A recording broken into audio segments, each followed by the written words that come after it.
Welcome to another Creative Scrapbooker Technique Taster. And boy, have we got some fun laid out for you today.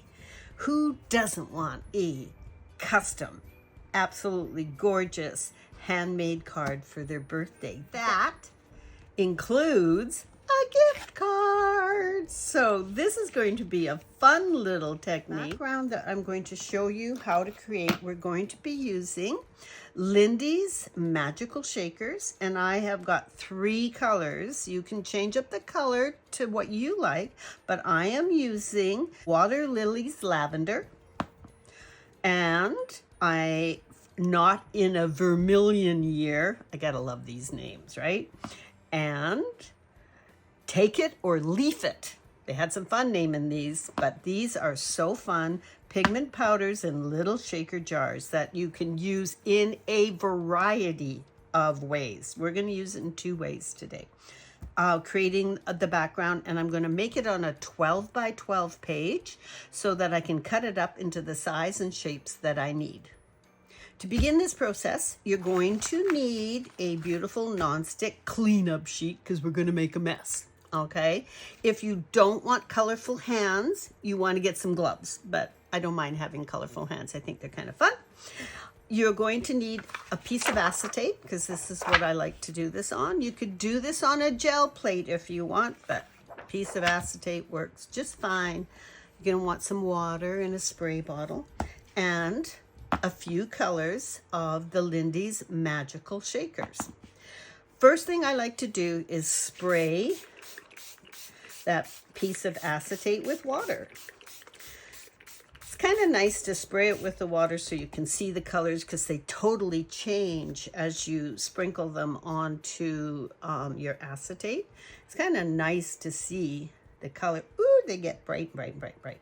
There's no rhyme, no reason to this. Just have some fun. You don't need a lot. Don't get too carried away because they really go a long way. So I have sprinkled the first color, which was the Water Lilies Lavender. Here comes Take It or Leaf It. Boom, boom, boom. And you can see the color pop up. And then I am adding some of the Not in a Vermilion Years. This one makes me giggle every time I read it. Now you get a lot of prints from this. I'm only going to print it about 3 times so you get the idea, but seriously, every time you spray in between, this will blow you away how many prints that you can get. Once you've got that, you can see the colors coming up. Guess what you're going to do? You're going to spray some more. Oh, look at, see the color come up? This is just so much fun. Now you can print on watercolor paper, or you can print on my favorite Creative Scrapbooker Superstock. I love this paper. It's been my favorite for way too many years. Hasn't changed at all.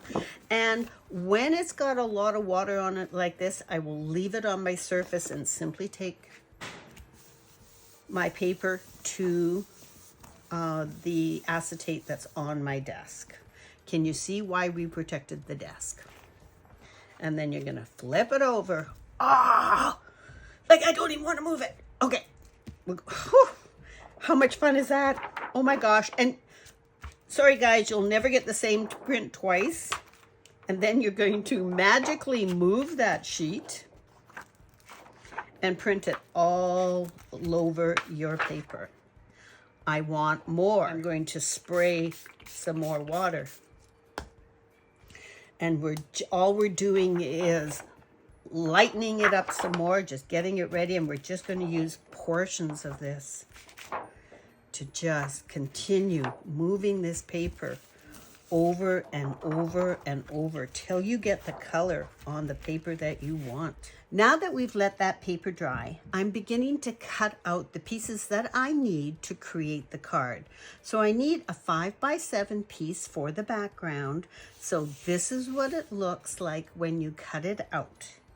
So you're gonna cut that one out. And then what I did, and hopefully you can see this, I took this amazing penny black embossing folder and I ran it through my die cutting machine so that I could put this gorgeous, I just love this circle, this dotted circle. It's just like it opens itself up for so many different types of cards and backgrounds. To make that design pop, what I've done is I've thinned out some white acrylic paint just on a piece of acetate here. And what I'm doing is I'm using a handmade tool that is just crafting foam applied to some lid. I love it. I make these all the time. I don't care what lid you use. And what I'm going to do is I'm just going to pick that up.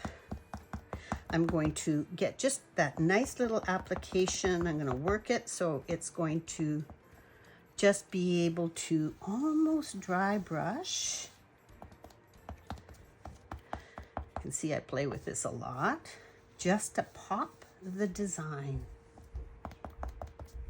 You want something that is going to have not a lot of give, so all it's inking is the raised areas of that design.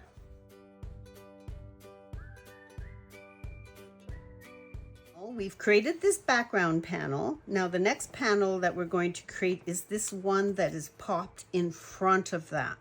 So I've cut another panel out of that 12 by 12 piece that we created.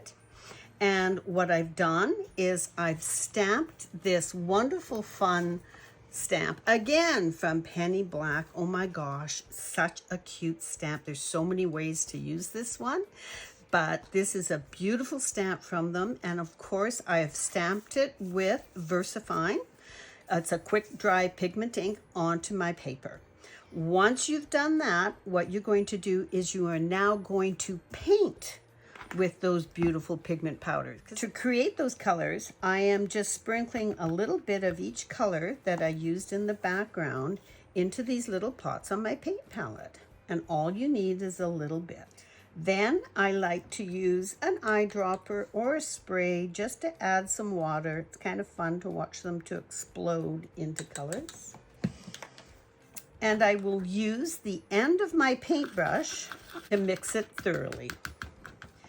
Sometimes you can add more color, more of the powder. If the color is not strong enough, you can add more of the powder, or simply just do more than one coat.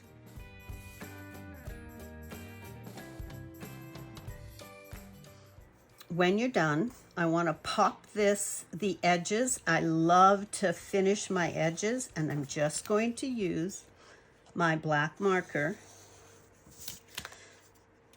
to edge my panel. Here we have our beautifully edged piece that's going in the foreground. And what I wanted to do is I wanted to add just a nice halo pop of white. So just take a piece of your white cardstock, set it on top, and fussy cut it out to give it that wonderful white halo. So when you set it on to our panel that we created in the beginning, it totally stands out. How much fun is that? And the only thing we need to do before we assemble this to make it easier is edge that 5x7 background. So the next element that we have to make is this butterfly that's going to be our foreground. So to create that, I chose this set again from our wonderful people at Penny Black, their butterfly garden. And I stamped those images using my VersaFine quick dry pigment ink onto a piece of Superstock. I like that substance. And then what I did was I went in and I colored using my zebra pens. These are beautiful coloring pens because not only are they markers, but they're pigmented markers. The color is so light fast. I love that when you add the color, it just blends into each other so nicely. There are many things you can do with markers that are pigment, and I love the versatility of this ink.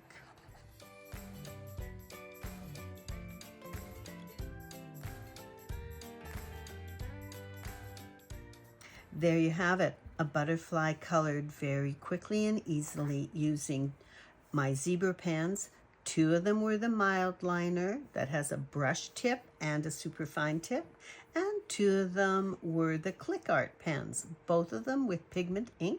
Different styles of pen, same beautiful coloring ability. You have it colored, you're gonna fussy cut it out so that we can 3D it and place it on the top of our finished panel. So there you have it. We just need to create that happy birthday panel. So into my stash I went and I found this gorgeous penny black happy birthday stamp.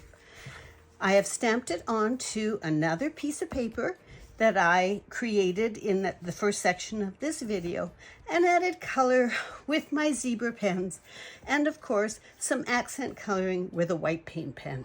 Once you've finished coloring that with your zebra pens and your paint pen, you're going to raise that, give it a gorgeous raised look by adding your Nouveau Crystal drops in the morning dew to get that gorgeous raised look. Once it dries, you're gonna let it dry. You're going to fussy cut it out. Have some fun. And that is going to go on top of that layer that we did with the flowers. And of course, that is where your butterfly goes to finish off the panel of this gorgeous birthday card. Once you have that front panel complete, you're going to put it on your 5x7 card that you have cut out. And on the inside, you're going to create something similar, but raise that front panel where you can add a gift card in it for the lucky person to get this very special birthday card. I love these techniques, so I did it bigger.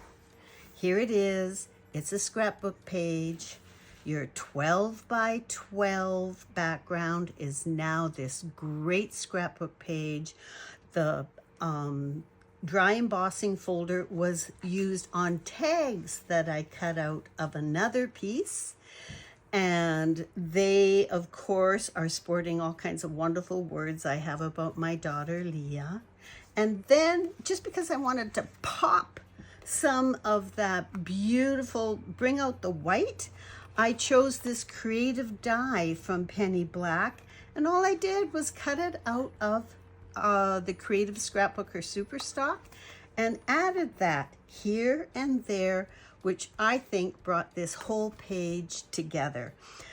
Love techniques that move from the card to the scrapbook page.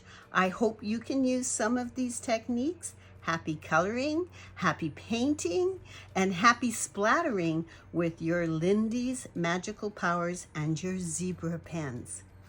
Have a good day, everyone. Bye for now.